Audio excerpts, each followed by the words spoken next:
Welcome to my channel. இங்கே நம்ம என்ன பார்க்க போகிறோம்னா எக்கனாமிக்ஸ்ன்ற வேர்டுக்கான டெஃபினேஷனும் அதுக்கப்புறம் அந்த வேர்டு எக்கனாமிக்ஸ் எப்படி ஆரிஜின் ஆச்சுன்னு பார்ப்போம். முதல்ல எக்கனாமிக்ஸ்ன்ற வேர்டு எப்படி ஆரிஜின் ஆச்சுன்னு சொல்லிட்டு பார்ப்போம். The term economics come from the word ancient Greek word economics.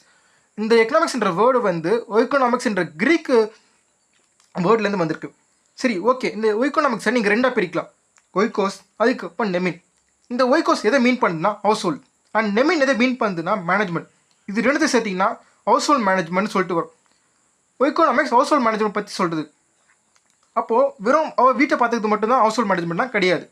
Resource allocation, wealth preservation, அதாவது ரிசோர்ஸ்ன்றது இங்கே இன்கம் சொல்கிறாங்க. உங்களுக்கு வேறு ரெவன்யூ, அதை நீங்கள் எப்படிலாம் எக்ஸ்பென்சஸ் மூலியமாக எக்ஸ்பென்ஸ் பண்ணுறீங்க, அதுக்கப்புறமா அந்த எக்ஸ்பென்சஸ்லாம் போக நீங்கள் எவ்வளோ சேவ் பண்ணுறீங்க, அது வெல்த் ப்ரிசர்வேஷன். அதுக்கப்புறமா சிம்பிள் லிவிங். எக்கனாமிக்ஸ் பொதுவாக மெஜாரிட்டி பற்றி படிக்குது. இங்கே லக்ஸரிஸானில் வாங்குகிற ரிச்சான பீப்புள்ஸ் பற்றி பேசல. இவங்க சிம்பிளாக நார்மல் லிவிங் பர்சன் பற்றி சொல்கிறாங்க. அதுக்கப்புறமா self sufficiency, family governance, budgeting, இதெல்லாம் பற்றி படிக்கிறது ஹவுஸ் ஹோல்டு மேனேஜ்மெண்ட், அதாவது எக்கனாமிக்ஸ்னு சொல்லிட்டு கிரீக் வேர்டு சொல்லுது. இந்த எக்கனாமிக்ஸ்லேருந்து டிரைவ் ஆன வேர்ட் தான் எக்கனாமிக்ஸ். ஸ்ட்ரெயிட்டாக இது எக்கனாமிக்ஸ்லேருந்து எக்கனாமிக்ஸ் வரல. அதுக்கு முன்னாடி பாலிட்டிக்கல் எக்கனாமிக்ஸ்னு சொல்லிட்டு இருந்தது. 19th சென்ச்சுரிக்கு முன்னாடி எல்லாமே எக்கனாமிக்ஸ் டேர்மில் வந்து பாலிட்டிக்கல் எக்கனாமிக்ஸ்னு சொல்லிட்டு தான் மென்ஷன் பண்ணியிருந்தாங்க. அதுக்கப்புறம் தான் லேட் 19th சென்ச்சுரியில் தான் ஆல்ஃப்ரட் மார்ஷல்ன்ற எக்கனாமிஸ்ட் வந்து பொலிட்டிக்கல் எக்கனாமிக்ஸ்ன்றது பாலிட்டிக்ஸ் தனி, எக்கனாமிக்ஸ் தனி சொல்லிட்டு பிரித்தார். அதுக்கு முன்னாடி வரைக்குமே 19th சென்ச்சுரிக்கு முன்னாடி வரைக்குமே எக்கனாமிக்ஸ்னாவே பாலிட்டிக்கல் எக்கனாமிக்ஸ் தான் மென்ஷன் பண்ணியிருக்காங்க. எதுக்கு நம்ம இந்த பாலிட்டிக்கல் எக்கனாமிக்ஸ் நம்ம எதுக்கு தெரிஞ்சுக்கணும்னா, இப்போது உதாரணத்துக்கு நம்ம வேர்ல்டு புக்ஸ்லாம் 19th சென்ச்சுரிக்கு முன்னாடி இருக்கிற புக்ஸ் ஏதாச்சும் எக்கனாமிக் புக்ஸ் நம்ம படிக்கிறோம்னா அவங்க பாலிட்டிக்கல் எக்கனாமி தான் மென்ஷன் பண்ணிப்பாங்க. இன்னும் சில எக்கனாமிக்ஸ் எல்லாமே எக்கனாமிஸ்ட் எல்லாமே பாலிட்டிக்கல் எக்கனாமி தான் மென்ஷன் பண்ணிப்பாங்களே தவிர எக்கனாமிக்ஸை மென்ஷன் பண்ணிப்பாங்க சில இடத்துல. அதனால தான் இந்த இன்ஃபர்மேஷன் சொல்கிறேன். அதுக்கப்புறமா டெஃபினேஷன், எக்கனாமிக்ஸ்க்கான டெஃபினேஷன் பார்ப்போம். அதுக்கு there is no exact definition of economics. எக்கனாமிக்ஸை இதுதான் சொல்லிட்டு டெஃபைன் பண்ண முடியல யாராலையும். அவங்க டைமுக்கு ஏற்ற மாதிரி மொத்தம் எக்கனாமிக்ஸை 4 டெஃபினேஷன் சொல்லியிருக்காங்க. நிறைய பேர் சொன்னாங்க. இந்த 4 பேர் டெஃபினேஷனை எல்லாராலும் அக்செப்ட் பண்ண முடிஞ்சுது. முதல் விஷயம் வெல்த் டெஃபினேஷன். இது யார் சொன்னாங்கன்னா ஆடம் ஸ்மித். ரெண்டாவது வந்து வெல்ஃபேர் டெஃபினேஷன். இதை சொன்னவர் ஆல்ஃப்ரட் மார்ஷல். ஆல்ஃப்ரட் மார்ஷல் தான் பாலிட்டிக்கல் எக்கனாமிக்ஸ்னு தனி, பாலிடிக்ஸ் தனி சொல்லிட்டு பிரிச்சவர். அதுக்கப்புறம் ஸ்கேசிட்டி டெஃபினேஷன், இம்பார்ட்டண்டான டெஃபினேஷன். இது யார் சொன்னாங்க பார்த்தா லியோனார்டோ ராபின்ஸ். அப்புறம் க்ரோத் டெஃபினேஷன், இது சொன்னது பால் Samuelson. Okay, first wealth definition என்னன்னு சொல்லிட்டு பார்ப்போம். முதல் டெஃபினேஷனான வெல்த் டெஃபினேஷன் பற்றி பார்க்கலாம். இங்கே வெல்த்துன்னு எதை சொல்கிறாங்கன்னா அசட்டை தான் சொல்கிறாங்க. இந்த அசட்டுன்றது மணியாக இருக்கலாம், இல்லைனா என்னாச்சும் ஒரு பொருளாக இருக்கலாம், மிஷினாக இருக்கலாம், கோல்டாக இருக்கலாம், எது வேணால் இருக்கலாம். ஆக மொத்தத்தில் அசட்டாக இருக்கணும் வெல்த்துன்னு சொல்கிறார். சரி, இந்த வெல்த் டெஃபினேஷனை யார் முதல்ல சொன்னான்னு பார்த்தீங்கன்னா ஆடம் ஸ்மித். இதுக்கு முன்னாடி வேறு எந்த டெஃபினேஷனும் இல்லையான்னு கேட்டால் இதுக்கு மாதிரி நிறைய பேர் சொன்னாங்க. ஆனால் இண்டஸ்ட்ரியல் ரெவல்யூஷன் நடக்கும் போது டைமில் முதல்ல ஒரு எக்கனாமிக்ஸ்க்கு டெஃபினேஷன் சொன்னது ஆடம் ஸ்மித்து. அது இல்லாமல் இவர் சொன்ன டெஃபினேஷன் வந்து எல்லாரும் ஏற்றுக்கிற மாதிரி இருந்தது அந்த டைமில். அதனால் இவர் அப்பத்து டைமில் வந்து இவர் டெஃபினேஷன் தான் எக்கனாமிக்ஸ்க்கான டெஃபினேஷன் தான் சொல்லிட்டு எல்லோரும் எடுத்துக்கினாங்க. சரி, இவர் எக்கனாமிக்ஸ்க்கான டெஃபினேஷன் எதில் சொல்லியிருக்கான்னு பார்த்தீங்கன்னா அவர் எழுதின புக்கான an inquiry into the nature and causes of wealth of nations in 1776. இவர் 1776 எழுதின இந்த புக்கில் வந்து வெல்த்துக்கான டெஃபினேஷன் கொடுத்துருக்காரு. அது என்ன டெஃபினேஷன் கொடுத்துருக்காருன்னா economics is science of wealth. எக்கனாமிக்ஸ்ன்றது சயின்ஸு, அதாவது நீங்கள் வெல்த்தை பற்றி படிக்கக்கூடிய ஒரு சயின்ஸ் தான் எக்கனாமிக்ஸ்னு சொல்லிட்டு சொல்கிறாரு ஆடம் ஸ்மித். சரி, எக்ஸ்பிளேஷன் என்ன தான் நம்ம எக்ஸ்பிளேஷன் பார்த்துலாம்.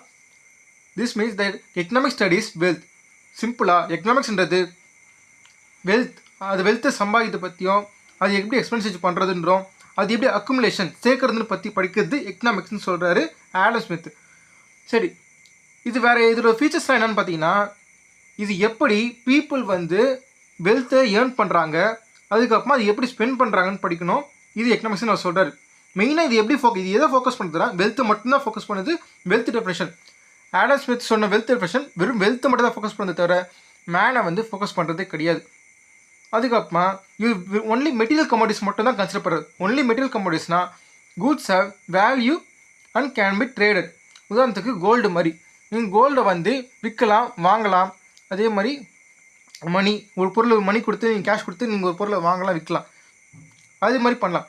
ஆனால் இது இம்மெட்டீரியல் கமோடிட்டிஸ், அது இன்டான்ஜிபிள் கமோடிட்டிஸ். உதாரணத்துக்கு எடுத்திங்கன்னா குட்வில்லு, இது மாதிரி நல்ல பேர், அப்புறம் பாண்ட்ஸ் இது மாதிரி நிறைய சில விஷயம்லாம் இருக்குது. அதெல்லாம் இம்மெட்டீரியலாக இருக்குது. அதெல்லாம் இவங்க வந்து சேர்க்கவே இல்லை. அதுக்கப்புறமா எக்கனாமிக் மேனுன்னு சொல்லிட்டு ஒரு கான்செப்டை முதல்ல சொன்னது வந்து ஆடம் ஸ்மித். எக்கனாமிக் மேன்னா யாருன்னு பார்த்தீங்கன்னா, சிம்பிளாக ஒரு மனுஷன் தனக்குன்னு எதுவுமே தேவையில்லாமல் அவனோட மெயின் கோலே காசு சேர்க்கணும், அசட் சேர்க்கணும், வெல்த் சேர்க்கணும்னு சொல்லிட்டு எப்பவுமே ஓடினே இருக்கிறவன் தான். அது சிம்பிளாக சொல்லணும்னா கஞ்சமாக இருக்கிறவன் வந்து எக்கனாமிக் மேனுன்னு சொல்கிறவர் ஆடம் ஸ்மித் அவரோட டெஃபினேஷனில். சரி, இந்த வெல்த் டெஃபினேஷனுக்கான மெரிட்ஸ் என்ன, டிமெரிட்ஸ் என்னன்னு சொல்லிட்டு பார்ப்போம்.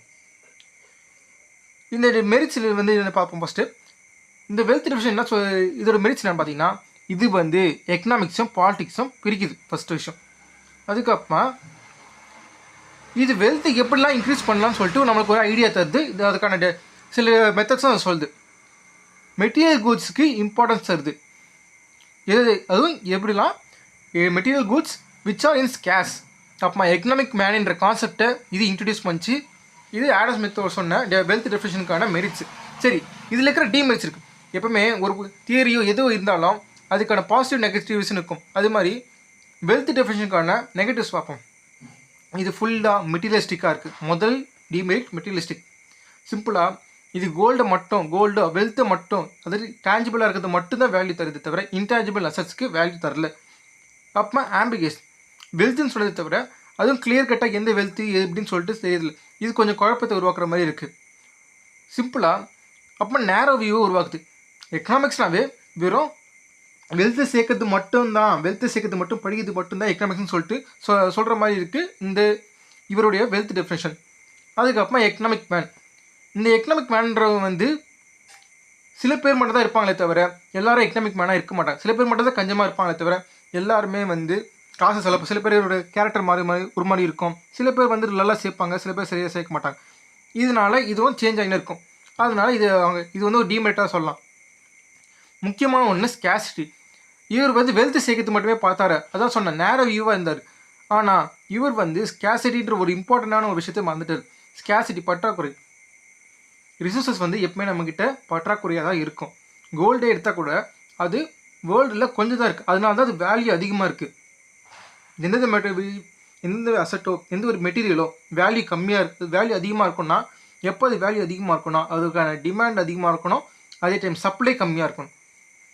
அதே மாதிரி சாய்ஸ் மேக்கிங், இந்த ரெண்டுத்தையும் வந்து ரொம்ப இம்பார்ட்டண்டானது எக்கனாமிக்ஸில். இதை வச்சு ரன் பண்ண எக்கனாமிக்ஸே சொல்ல போனால் இதை வச்சு ரன் பண்ணி அதை இவர் விட்டுட்டார் சுத்தமாக. சரி, இப்போ வந்து செகண்ட் டெஃபினேஷனான வெல்ஃபேர் டெஃபினேஷன் பார்ப்போம். சரி, வெல்ஃபேர்னா என்னன்னு பார்த்தலாம். இது வெல்ஃபேர்னா என்னன்னு பார்த்தா தான் உங்களுக்கு வந்து இந்த டெஃபினேஷன் கிளியராக போயிடும். வெல்ஃபேர்னா a thing which gives happiness or well-being and quality. எந்த ஒரு பொருள் உங்களுக்கு வந்து சந்தோஷத்தையோ இல்லைனா உங்கள் வாழ்க்கையில் முன்னேற்றி வைக்குதோ இல்லை வெல்பீயிங் உங்களுக்கு நல்லது செய்யுதோ அதெல்லாம் வந்து வெல்ஃபேர்னு சொல்கிறாரு. இந்த வெல்ஃபேர் டெஃபினேஷன் முதல்ல சொன்னது யாருன்னு பார்த்தீங்கன்னா ஆல்ஃபிரட் மார்ஷல். இவர் எந்த காலத்தில் வாழ்ந்தாருன்னா 1842 1924. இவரும் ஒரு புக் எழுதியிருக்காரு, principles of economics of life. 1890 எழுதியிருக்காரு. இவர் எக்கனாமிக்ஸ் பற்றி என்ன சொல்கிறாருன்னா, economics is a study of mankind or man in the ordinary business of life. It examines that part of individual and social action which is closely connected with attainment of well-being using wealth. இவர் பொறுத்த வரைக்கும் எக்கனாமிக்ஸ்ன்றது study of mankind. இண்டிவிஜுவல்னா ஒரு மேனை பற்றி படிக்கிறது தான். அவன் எப்படிலாம் தன்னுடைய டே டு டே லைஃப்பில் எப்படி பிஸ்னஸ் ட்ரான்சாக்ஷன்ஸ்லாம் பண்ணுறான், எப்படி ஒரு விஷயத்தை வாங்குறான் விற்கிறான், இது மாதிரி சிம்பிள் லைஃப்பை வச்சு படிக்கிறது எக்கனாமிக்ஸ்னு சொல்கிறார். அதுவும் இல்லாமல் இவர் ஒவ்வொரு இண்டிவிஜுவலான சோஷியல் ஆக்ஷன் சொல்லிட்டு மென்ஷன் பண்ணுறாரு. சோஷியல் ஆக்ஷன்னா அவனுக்கு ரிலீஜியஸு மிச்ச லவ் அண்ட் அஃபெக்ஷன் இது மாதிரி மிச்சத்தையும் இவர் வந்து இன்க்ளூட் பண்ணுறாரு. அங்கே வெல்த் டெஃபினேஷனில் வந்து வெறும் வெல்த்துன்னு சொல்லியிருந்தார் ஆடம் ஸ்மித். ஆனால் ஆல்ஃபிரட் மார்ஷல் சோஷியல் ஆக்ஷன்ஸ்க்கும் இம்பார்ட்டன்ஸ் கொடுத்தாரு. அதனால இது வெல்த் டெஃபினேஷனை கம்பேர் பண்ணும்போது வெல்ஃபேர் டெஃபினேஷன் கொஞ்சம் நல்லா இன்க்ரீஸ் இருக்குது. அது இல்லாமல் இவர் வெல்த்து வேணான்னு சொல்ல, வெல்த்து வந்து ஒரு மீடியமாக சொல்கிறாரு. அதாவது உங்களுக்கான வெல்பீயிங் அந்த ஹாப்பினஸ் அடையிறதுக்கு வெல்த்து ஒரு யூஸ் ஆகுதுன்னு சொல்கிறாரு. இப்போ நீங்கள் கேஷ் மட்டும் சேர்த்து வச்சிங்கன்னா அதனால் ஒரு யூஸ் இல்லை. அந்த கேஷ் வச்சு எதனாச்சும் ஒரு பொருள் வாங்கணும். அந்த பொருள் வாங்குறது மூலியமாக தான் உங்களுக்கு ஒரு சாட்டிஸ்ஃபேக்ஷனோ வெல்பீயிங்கோ இன்க்ரீஸ் ஆகுமே தவிர நார்மலாக வெல்த் சேர்க்கறதுனால மட்டும் இன்க்ரீஸ் ஆகாதுன்னு சொல்லிட்டு ஆல்ஃபிரட் மார்ஷல் சொல்கிறாரு. சரி, இதுக்கான இது சொன்ன டெஃபினேஷனான எக்ஸ்பிளேஷன் பார்ப்போம். Economics is a study of individual who satisfies his wants using wealth and gives importance to social activities such as religious, political and cultural activities. Economics என்றது study of individual who sacrifices. Individual பற்றி படிக்கிறதுனோ அது எப்படிப்பட்டதுன்னா he satisfies his wants satisfies his wants. எவன் ஒருத்தன் அவனுடைய தேவைகளை பூர்த்தி பண்ணுறான் எப்படின்னா வெல்த்தை யூஸ் பண்ணி அண்ட் இம்பார்ட்டன்ஸ் இதுக்கு தரானா சோஷியல் ஆக்டிவிட்டீஸான ரிலீஜியஸ் மத சார்ந்ததும் பொலிட்டிக்கல் அதுக்கப்புறமா கல்ச்சுரல் ஆக்டிவிட்டீஸ் ஏதோ ஒரு ஃபங்க்ஷனோ ஏதோ இதுக்கெல்லாம் இம்பார்ட்டன்ஸ் செலவு பண்ணுறாங்களே அங்கே வந்து ஆடம் ஸ்மித் சொன்னார் எக்கனாமிக் மேன்னு சொல்லிட்டு. எக்கனாமிக் மேன்னா இதுக்கு மாதிரி ஃபங்க்ஷன்ஸ்க்கோ எதுக்கோ செலவே பண்ண மாட்டான். ஆனால் இவர் என்ன சொல்கிறேன்னா செலவுலாம் பண்ணுவாங்க, அது மாதிரிலாம் இருக்கவே முடியாது. எக்கனாமிக் மேன்ற கான்செப்ட் வந்து ரியல் லைஃப்பில் இருக்கிறதுக்கு ரொம்ப கஷ்டம்னு சொல்லிட்டு சொல்கிறாரு ஆல்ஃப்ரட் மார்ஷல். இதுக்கான ஃபீச்சர்ஸ் என்னன்னு பார்த்தீங்கன்னா இது ஒரு இண்டிவிஜுவலை இம்பார்ட்டன்ஸ் தருது. நீங்கள் வெல்த் டெஃபினேஷன் கம்பேர் பண்ணும்போது வெல்ஃபேர் டெஃபினேஷன் இண்டிவிஜுவலுக்கு இம்பார்ட்டன்ஸ் தருது. இண்டிவிஜுவலுக்கு அப்புறமா தான் வெல்த்துக்கு இம்பார்ட்டன்ஸ் தருது. இண்டிவிஜுவலாக அவனோட சோஷியல் ஆக்ஷன்ஸ் பற்றியும் படிக்கிறது எக்கனாமிக்ஸ்னு சொல்கிறாரு ஆல்ஃப்ரட் மார்ஷல். வெல்ஃபேருக்கு இம்பார்ட்டன்ஸ் தருது. இதெல்லாம் இதோடைய ஃபீச்சர்ஸ். இவரை பொறுத்த வரைக்கும் வெல்ஃபேர் வந்து வெல்த்தை கம்பேர் பண்ணும்போது ரொம்ப இம்பார்ட்டன்ட் சொல்கிறாரு ஆல்ஃப்ரட் மார்ஷல். சரி, இதுக்கான மெரிட்ஸ் அண்ட் அட்வான்டேஜஸ் பார்ப்போம். Economic does not treat wealth as the be all and end of all economic activities. Wealth சேர்க்கறது மட்டுமே நம்மளோட குறிக்கோள் இல்லைன்னு சொல்கிறாரு ஆல்ஃப்ரட் மார்ஷல். நீங்கள் வெல்த் சேர்த்து வச்சு மட்டும் ஒன்றும் ஆக போகிறது இல்லை, அது நீங்கள் கரெக்டாக யூஸ் பண்ணணும். நீங்கள் வெல்த்தை யூஸ் பண்ணி உங்களுக்கான ஒரு பொருளை வாங்குறீங்கன்னா உங்ககிட்ட ஒரு கேஷ் இருக்குன்னா அதை யூஸ் பண்ணி நீங்கள் பொருள் வாங்கிங்க, அப்போ தான் உங்களுக்கு சாட்டிஸ்ஃபேக்ஷன் கிடைக்கும். நான் கோடி கணக்கில் காசு சேர்த்து வச்சா மட்டும் அதனால எனக்கு ஒரு யூஸும் கிடையாது. அதுக்கப்புறமா கன்சஸ் மனுஷனுக்கு முக்கியத்துவம் தராரு வெல்த்து கம்பேர் பண்ணும்போது. அது இல்லாமல் இவரை பொறுத்த வரைக்கும் எக்கனாமிக்ஸ்ன்றது ஒரு சோஷியல் சயின்ஸ். அங்கே அவர் சயின்ஸ்னு சொல்கிறாரு ஆடம் ஸ்மித்து. ஆனால் ஆல்ஃப்ரட் மார்ஷல் பொறுத்த வரைக்கும் எக்கனாமிக்ஸ்ன்றது சோஷியல் சயின்ஸ். அதுக்கான டிமெரிட்ஸ் பார்ப்போம். இன்னதான் இவர் வந்து அவரோட டெஃபினேஷன் ஆல்ஃப்ரட் மார்ஷலோட டெஃபினேஷன் வந்து ஆடம் ஸ்மித் டெஃபினேஷனை விட நல்லா கிளியராகவும் நல்லா புரிஞ்சுக்கிற மாதிரி இருந்தாலும் இவருக்கான டிமெரிட்ஸ் இருக்குது. இவரும் ஒன்லி மெட்டீரியல் வெல்ஃபேர் மட்டும் தான் இம்பார்ட்டன்ஸ் தராதே தவிர ஹாஸ்பிட்டாலிட்டி இது மாதிரி இன்டான்ஜிபிளான எல்லாம் ஹெல்த்து இதுக்கெல்லாம் வந்து இம்பார்ட்டன்ஸ் தரல. அது இல்லாமல் இது வெல்ஃபேர்னு சொல்லிட்டு கிளியர் அண்ட் கட் டெஃபினேஷன் சொல்லவே இல்லை. வெல்ஃபேர் மட்டும் சொன்னாரே தவிர இதெல்லாம் வெல்ஃபேர்னு சொல்ல. எக்ஸ்பிளேஷன் இன்கம்ப்ளீட்டாக இருக்குது, ப்ராப்பரான எக்ஸ்பிளேஷன் இல்லை. அதுக்கப்புறமா இது வெறும் சோஷியல் சயின்ஸ் தான் சொல்கிறாரே தவிர சயின்ஸை இன்க்ளூட் பண்ணல. அதுவும் இல்லாமல் இது நடைமுறைக்கு அப்பாற்பட்டதாக இருக்குது, இம்ப்ராக்டிக்கல். சரி, தேர்ட் டெஃபினேஷன் என்ன ஸ்கேசிட்டி டெஃபினேஷன். ரொம்ப இம்பார்ட்டண்டான டெஃபினேஷன் இதுதான். சிம்பிளாக இப்போ லியோனார்டோ ராபின்ஸனோட டெஃபினேஷன் தான் உங்களுக்கு எக்கனாமிக்ஸாக என்னன்னு சொல்லிட்டு ஒரு கிளியரான அண்டர்ஸ்டாண்டிங்கே தரும். சரி, ஸ்கேசிட்டி டெஃபினேஷன் என்ன? ஃபஸ்ட்டு ஸ்கேசிட்டினா என்னென்னு பார்ப்போம்.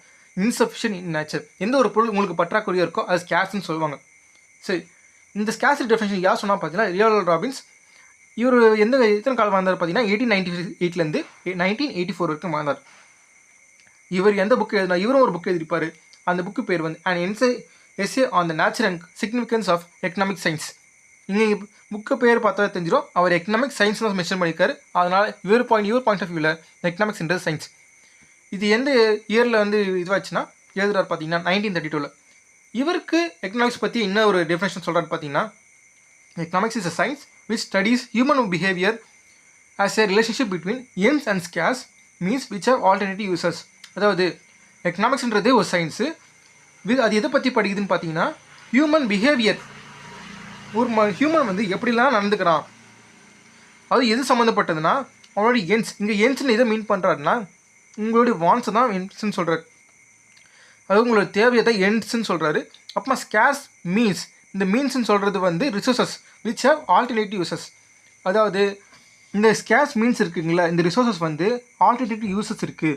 Ends refers to wants and scarce means refers to scarce resources. மீன்ஸ்ன்றது இங்கே ரிசோர்ஸை மென்ஷன் பண்ணுறாரு.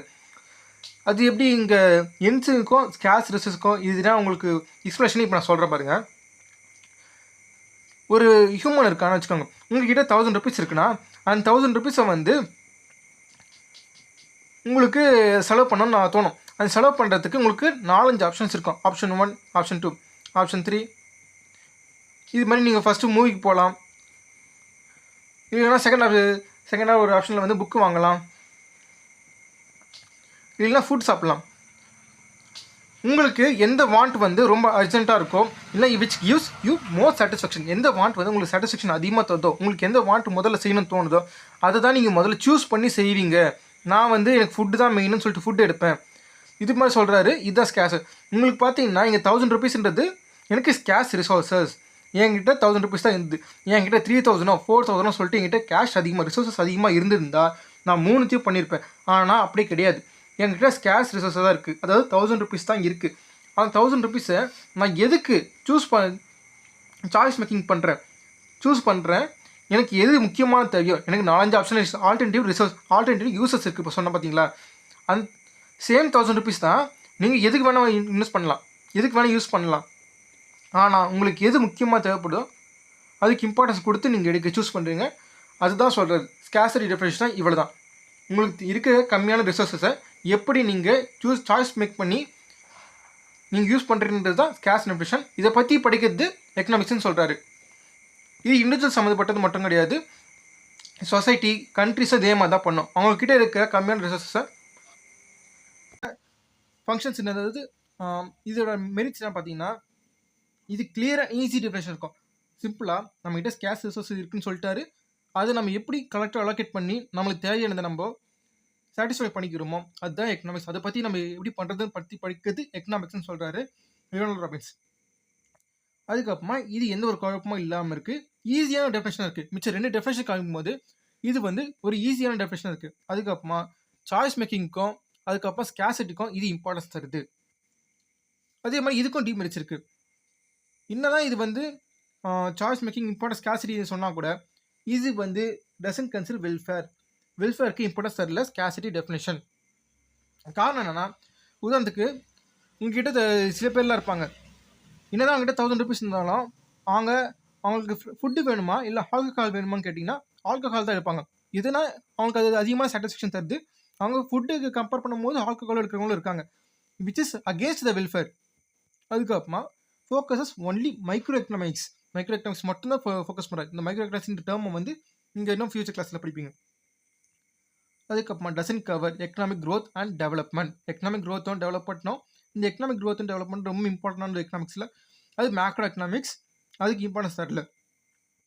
எக்கனாமிக் டெவலப்மெண்ட்ன்றது வெல்ஃபேர் சம்மந்தப்பட்டது, எக்கனாமிக் க்ரோத்ன்றது இன்கம் சம்மந்தப்பட்டது. சரி, 4th டெஃபினேஷனான க்ரோத் டெஃபினேஷன் பார்ப்போம். க்ரோத் டெஃபினேஷன் இதுதான் 4வது டெஃபினேஷன். இது 3 பேர் கம்பேர் பண்ணி அவங்கதுலேருந்து கொஞ்சம் கொஞ்சமாக நீங்கள் பார்த்தீங்கன்னா இந்த 4 டெஃபினேஷனுமே ஒன்று மாடிஃபை ஆகி ஒன்று கம்பேர் பண்ணும்போது இன்னொன்று பெட்டராக இருக்கும். இந்த க்ரோத் டெஃபினேஷன் வந்து மிச்சம் 3த்தை கம்பேர் பண்ணும்போது கொஞ்சம் பெட்டராக இருக்கும். இது யார் சொன்னால் பார்த்தீங்கன்னா பால் சாம்யூல்சன். இவரும் ஒரு புக் எழுதியிருப்பார். இந்த 4 பேருமே ஒவ்வொரு புக் எழுதியிருப்பாங்க. இவர் எழுதின புக்கு ஒரு பேர் வந்து அண்ட் இன்ட்ரோடக்ஷரி அனாலிசிஸ் 1948 எழுதியிருக்காரு. இவருக்கு எக்கனாமிக்ஸ் பற்றி இன்னொரு கருத்து, அவரோட டெஃபினேஷன் என்னன்னு பார்த்தீங்கன்னா, he defines economics as the study of how men and society choose with or without money to employ scarce productive resources which could have alternative uses to produce various commodities over time and distribute them for consumption now and in the future among the society. சிம்பிளாக growth டெஃபினேஷன்றது ஒரு modify பண்ணப்பட்ட scarcity definition தான். Scarcity டெஃபினேஷனில் என்னென்னலாம் டிமெரிட்ஸாக இருந்ததோ அதெல்லாம் adjust பண்ணி வந்தது வந்து க்ரோத் டெஃபினேஷன். அதே தான் இங்கே பார்த்தீங்கன்னா இந்த study of how men and society choose, அங்கே எப்படி சாய்ஸ் மேக்கிங் பற்றி சொன்னாங்களோ அதே மாதிரி தான் க்ரோத் டெஃபினேஷன் சாய்ஸ் மேக்கிங் பற்றி சூஸ் பண்ணுறதை பற்றி பேசுது.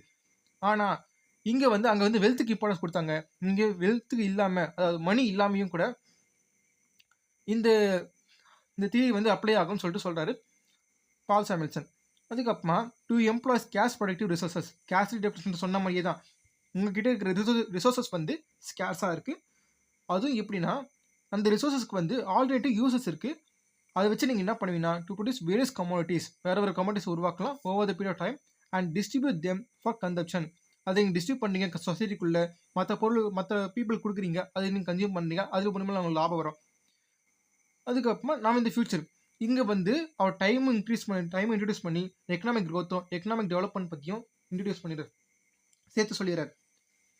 அதுக்கப்புறமா இதோட ஃபீச்சர்ஸ்னால் என்னன்னு பார்த்தீங்கன்னா, இவர் வந்து economics study of applying scarce resources and attains greater satisfaction. அதே ஸ்கேர்சிட்டி டெஃபினேஷன் தான் இதுவும், ஆனால் கொஞ்சம் மாடிஃபை பண்ணப்பட்டது. இவர் எதெல்லாம் ஃபோக்கஸ் பண்ணுறாரு பார்த்தீங்கன்னா எஃபிஷியன்ட் அலாகேஷன் ஆஃப் ரிசோர்ஸஸ். உங்ககிட்ட ஒரு ரிசோர்ஸஸ் இருக்குன்னா அதை எஃபெக்டிவாக யூஸ் பண்ணணும்னு சொல்கிறாரு பால் சாமுவேல்சன். அங்கே பார்த்தீங்கன்னா ஸ்காசிட்டி டெஃபினிஷனில் உங்ககிட்ட ஸ்காசிட்டி ரிசோர்ஸஸ் ஸ்கேஸாக இருக்குன்னு சொன்னாங்க, ஆனால் எஃபெக்டிவ் யூஸ் பண்ணணும்னு சொல்லிட்டு சொல்ல லியோனால்ட் ராபின்ஸ். ஆனால் க்ரோத் டெஃபினிஷனில் அது எஃபெக்டிவாக யூஸ் பண்ணணும்னு சொல்லிட்டு சொல்கிறாரு. ஃபுல் யூட்டிலைசேஷன் ஆஃப் ரிசோர்ஸஸ், அதாவது இந்த ரிசோர்ஸை வந்து நீங்கள் வேஸ்ட் பண்ணவே கூடாது, எல்லாத்தையும் யூஸ் பண்ணணும். உங்ககிட்ட 1000 rupees இருக்குன்னா 1000 rupees-ஐயும் கரெக்டாக யூஸ் பண்ணணும்னு சொல்கிறாரு பால் சாமுவேல்சன். அதுவும் இல்லாமல் இந்த டெஃபினேஷனில் வந்து டைம் இன்க்ளூட் பண்ணுறதுனால எக்கனாமிக் க்ரோத்தும் எக்கனாமிக் டெவலப்மெண்ட்டையும் அவர் உள்ளே சேர்த்துக்கிறார். இந்த டெஃபினேஷன் ஆனது applicables also in barter economy. Barter எக்கனாமின்றது அந்த காலத்துலலாம் இருந்த மாதிரி பண்ட மாற்ற முறை, பொருளை கொடுத்து ஒரு பொருளை வாங்குது. இது ரைஸுக்கு சால்ட்டை வாங்குது. அப்போல்லாம் பார்த்தீங்கன்னா சால்ட்டு தான் ரொம்ப பிளாக் கோல்டுன்னு சொல்லுவாங்க, அந்தளவுக்கு ஒரு இம்பார்ட்டண்டான ஒரு இது.